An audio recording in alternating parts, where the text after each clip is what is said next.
Well, if you've been paying attention to the news at all, you're aware that Mahmoud Ahmadinejad from Iran has been at the United Nations. He's been saying a number of different things. Now, it's no surprise to you that he, as well as many other people, they're not particularly fond of Jews. That I'm used to. Lewis is used to that. We're all used to that. What was a little bit less expected is that Ahmadinejad showed up with three theories about 9/11, and he said there's three general theories that can be accepted about what happened. Number one is what we are told, the story that is as far as I know the most popular one in the U.S. Number two is that some segments within the American government orchestrated the attack of 9/11 to reverse the declining American economy and its grips on the Middle East in order to save the Zionist regime. That's right. He says this is the most commonly accepted theory in the United States. And I'm thinking about that. And theory number three, by the way, is the U.S. wasn't originally involved, but then they benefited from 9/11. I didn't know that, with the exception, of course, that it did open the door for George W. Bush to go to Iraq, which had, as we know, nothing to do with 9/11. To me, it's amazing. This guy should be so lucky to even be allowed to say these things. Do you think Ahmadinejad is conscious of the fact that if somebody in Iran, and Lewis's dad is from Iran, and Lewis is in some sense half Iranian, right? Is that fair to say? Of course, yeah. You would get stoned in his country if you came out and said something that was so against, so insulting to the people, to the government, first of all. You would get stoned. And Ahmadinejad shows up, and, you know, some people walk out, but hey, he's still being allowed to speak at the United Nations. We don't stone here. He is the benefactor, that is, of the fact that we don't do what he does in his country to people like him. Am I wrong, Lewis? Right. What does your dad say when he hears? I mean, is this on? Do you talk to him about what's going on with Ahmadinejad and the things he's saying? And Lewis's mom is Jewish, his dad is from Iran, so it's an interesting combination. Right. I don't talk to him about it much. I mean, he's not really active in the whole thing. Of course, I have tons of family over there. I'm sure they'd have a lot more to say about it. Have you heard from anybody through the grapevine, even in terms of what is going on? No, I have not. But as we saw, well, I think this was last year after the election. Remember all the protesting and the shooting and all the craziness. I mean, right. I kind of get the impression from that the vast majority of the people in Iran, which is one of the youngest countries in the world. That's right. By the way, are very unhappy with the government. That's my sense. That's what you hear from those who say, listen, you cannot associate what is going on with Ahmadinejad and saying, with the population. With the population. But right. That's all we get from the media here is just what he's saying, what Ahmadinejad is saying. Right. Yeah. I think the guy's brilliant. I'd hate to say it. Think about it. If now we bomb his nuclear facilities, which may happen, Israel may do it, the U.S. may take part, it's more fodder for him. People will say, you know what? He was right. He was right. The U.S. is just planning on bombing his country. He claims that it's for peaceful purposes. I doubt that.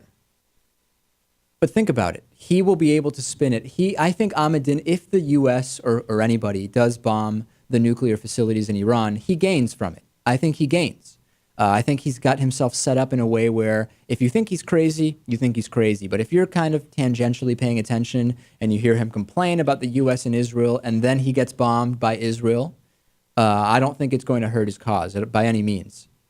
It's a tough situation. What do you do? I mean, you can't just let this nut... Because of PR, you can't just not go after it right. if you determine you have to. Yeah, I mean, then there's also the Stuxnet worm, a virus which was, the complexity of it suggests that it could only have been written by a nation state. That's what we're being told. This is unbelievable. This is a worm that has targeted high-value Iranian assets. It's not totally clear whether it was specifically the nuclear research facilities or not. But again, number one, if this was a nation state, I'd be curious who it was. There's the obvious usual suspects, but I think there's many other countries that maybe aren't in the forefront of people's minds that could have been involved here. Again, though, he could spin it. The guy has lined up a narrative, which is not a narrative that should prevent the U.S. from acting in any particular way, if that's what it should be, where he can say, listen, not only are they taking out our the electronic infrastructure of our nuclear facilities, this is affecting our schools. This is affecting our day-to-day government operations. we are the victims here. It is yet another thing that can be framed for the right people as Iran is the victim here. Right, but at the same time, I'm thinking perhaps some of the people are relieved that other countries are actively trying to destroy his presidency or the current rule there. So you think that there's young people in Iran or people of any age who don't agree with what's going on, that when the U.S. doesn't do anything, when England doesn't do anything, when Israel doesn't do anything, they think, they're just letting whatever's going to happen. They're boxing us in and leaving us alone, and that they're concerned about that. It's possible. I don't know. I don't know for sure. Interesting. But I imagine that a lot of people there after that election probably feel helpless. I think you're probably right. And Fox News wasting no time in linking Ahmadinejad calling 9/11 an inside job to the Ground Zero Mosque, or as I like to call it, the Fox News majority shareholder-funded Muslim Community Center. It took, I think, about a minute for Steve Doocy, who is, of course, a familiar face on the show, to start talking about how this is an insult. This ties into the Ground Zero Mosque. Take a listen to what he said. In his speech. And what does Robert Gibbs say? He said we didn't like it that it was so close. He made the comment so close to Ground Zero. I did a MapQuest this morning. The United Nations is 5.3 miles from Ground Zero. That mosque, I know. 620 feet from the property line. So if you're going to talk about proximity and how close it really things doesn't matter are, where you stay that statement. Right, no, it doesn't matter, Gretchen. Fascinating analysis by Steve Doocy. It's only 620 feet. He just is trying to get the numbers as low as possible. And that tomorrow it'll be, it's only 206 yards, Lewis, from that proposed mosque to where Ahmadinejad was. It's from the mosque to Ground Zero. It's only 0.11 miles the next day it will be. That's less than two football fields. Right. It's only 2 football fields. Amazing. We'll keep an eye on that. We have coming up also an interesting highlights reel, not on this show, but we'll put it up on YouTube, of Gretchen Carlson. We'll take a break. Cenk Uygur from the Young Turks coming up next.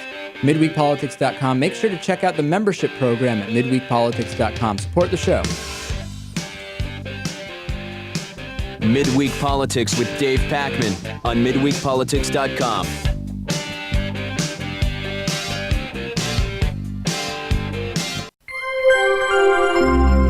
Midweek Politics is made possible in part by the Daily Hampshire Gazette and GazetteNet.com, connecting our communities with local news and information. By the National Priorities Project and Smith College Department of Government, hosting Congresswoman Donna Edwards on Sunday, October 3rd. More information at nationalpriorities.org. By DIF Design, specializing in custom business websites at difdesign.com. To find out more about underwriting Midweek Politics, visit midweekpolitics.com.